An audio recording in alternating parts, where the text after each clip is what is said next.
ये लोकतंत्र चल रहा है या फिर कि लोकतंत्र का मजाक चल रहा है? क्या 2024 में कोई नियम कायदा कानून काम नहीं करेगा?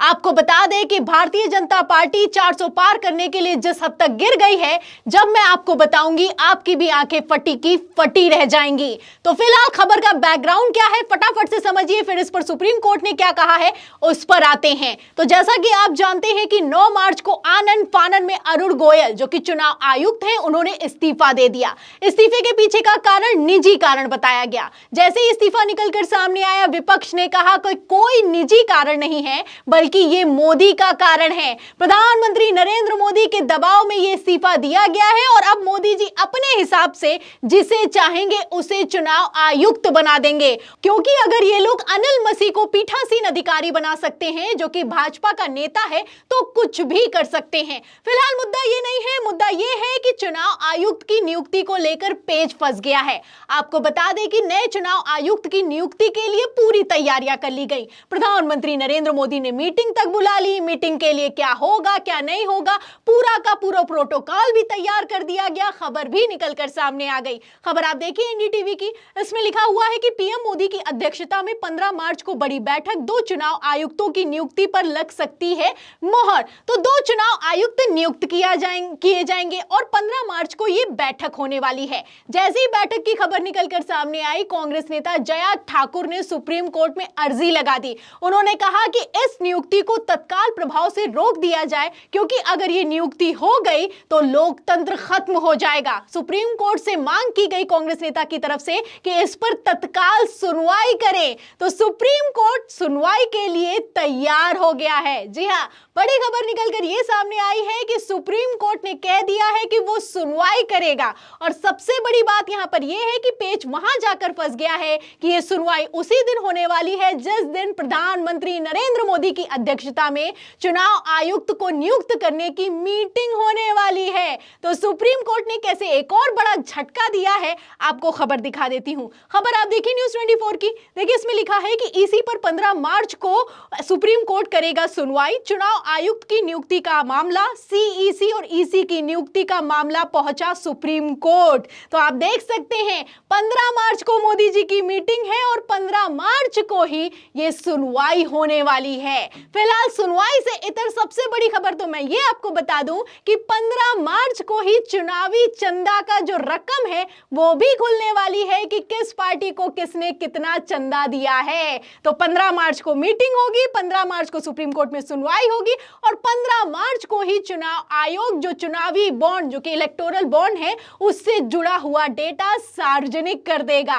तो 15 मार्च को काफी कुछ होने वाला है और उम्मीद जताई जा रही है, जिस तरीके से सुप्रीम कोर्ट तत्काल प्रभाव से सुनवाई के लिए तैयार हो गया है, इस पर उम्मीद ये जताई जा रही है कि मोदी जी नियुक्ति तो करने चले हैं, लेकिन इस नियुक्ति पर रोक लग सकती है और कायदे से रोक लगा भी देनी चाहिए, क्योंकि जो नियुक्ति होने वाली है उस नियुक्ति के पैनल में प्रधानमंत्री और उसी के साथ प्रधानमंत्री के द्वारा नामित एक केंद्रीय मंत्री और एक विपक्ष का नेता होगा। तो आप देख सकते हैं कि डायरेक्ट नहीं, इनडायरेक्ट तौर पर यह जो नियुक्ति होने वाली है यह मोदी सरकार ही करने वाली है। और जब नियुक्ति हो जाएगी तो उसके बाद चुनाव आयोग में कितना ही लोकतंत्र बचेगा, सवाल खड़ा होता है, क्योंकि हर जगह ये लोग भारतीय जनता पार्टी के नेता को खड़ा कर दे रहे हैं। आपको कुछ खबरें भी दिखा देती हूं। खबर आपको याद होगी कि किस तरीके से चंडीगढ़ मेयर पद चुनाव में जो पीठासीन अधिकारी बनाए गए अनिल मसीह, वो अल्पसंख्यक प्रकोष्ठ के भाजपा के नेता थे। इसके बावजूद उन्हें पीठासीन अधिकारी बनाया गया। उन्होंने 8 वोट कैंसिल किए और बीजेपी को जिता दिया। उसके बाद सुप्रीम कोर्ट में भयंकर बवाल हुआ। आप जानते हैं कि सुप्रीम कोर्ट ने कैसे फैसला पलटते हुए ऐतिहासिक फैसला सुनाया। सीजेआई चंद्रचूड़ ने लताड़ लगाई। अब इसी के साथ एक और खबर है। खबर देखिए आप आज तक की। देखिए इसमें लिखा हुआ है कि ईवीएम बनाने वाली कंपनी में बीजेपी नेता है डायरेक्टर, कांग्रेस ने फिर उठाए सवाल। तो बीजेपी नेता हर जगह है, पीठासीन अधिकारी बनकर बैठा हुआ है और उसी के साथ आप देख सकते हैं कि ईवीएम बनाने वाली जो कंपनी है उसमें भी बीजेपी के नेता को ही डायरेक्टर बनाया गया है। इनको कोई और नहीं मिलता है। वैसे ही ईवीएम को लेकर सवाल खड़े हो रहे हैं और भारतीय जनता पार्टी के ही नेता को जब डायरेक्टर बना दिया जाएगा तो जिसकी लाठी है उसी की भैंस है।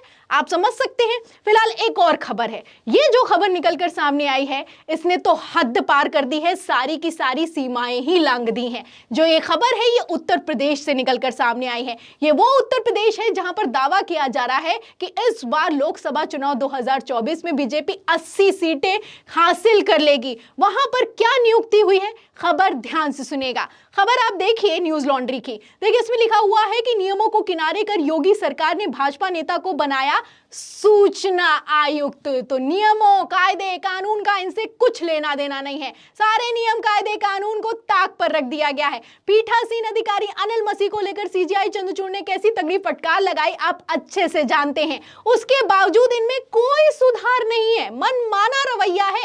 ईवीएम की कंपनी में डायरेक्टर भाजपा का नेता है और अब आप देख सकते हैं कि जो सूचना आयुक्त उत्तर प्रदेश में नियुक्त किया गया है उसमें भी नियम कायदे कानून को ताक पर रखकर भाजपा नेता को सूचना आयुक्त बना दिया गया है, और वो भी चोरी छिपे बनाया गया है। आपको बता दें कि जो अदर्स नियुक्ति हुई, जो दूसरे नाम थे, उनके तो पद सार्वजनिक कर दिए गए कि वो पहले क्या करते थे, लेकिन भाजपा नेता की जो पहचान है उसे छुपाया गया और मुख्यमंत्री योगी आदित्यनाथ की तरफ से ये नियुक्ति हुई है। तो खेल कितना तगड़ा चल रहा होगा आप समझ सकते हैं। तो क्या खेल है वो भी बता देती हूं। खबर आप देखिए, इसमें लिखा हुआ है अंदर कि प्रदेश में कार्यवाहक डीजीपी के तौर पर रिटायर हुए राजकुमार विश्वकर्मा को मुख्य चुनाव आयुक्त नियुक्त किया गया है। वहीं 10 अन्य को सूचना आयुक्त बनाया गया है। 10 में से 2 रिटायर पुलिस अधिकारी, 1 रिटायर आईएएस अधिकारी, 4 लोक पत्रकार हैं। वहीं बाकी तीनों में 1 वरिष्ठ अधिवक्ता, 1 पूर्व न्यायिक अधिकारी और 1 एसोसिएट प्रोफेसर है।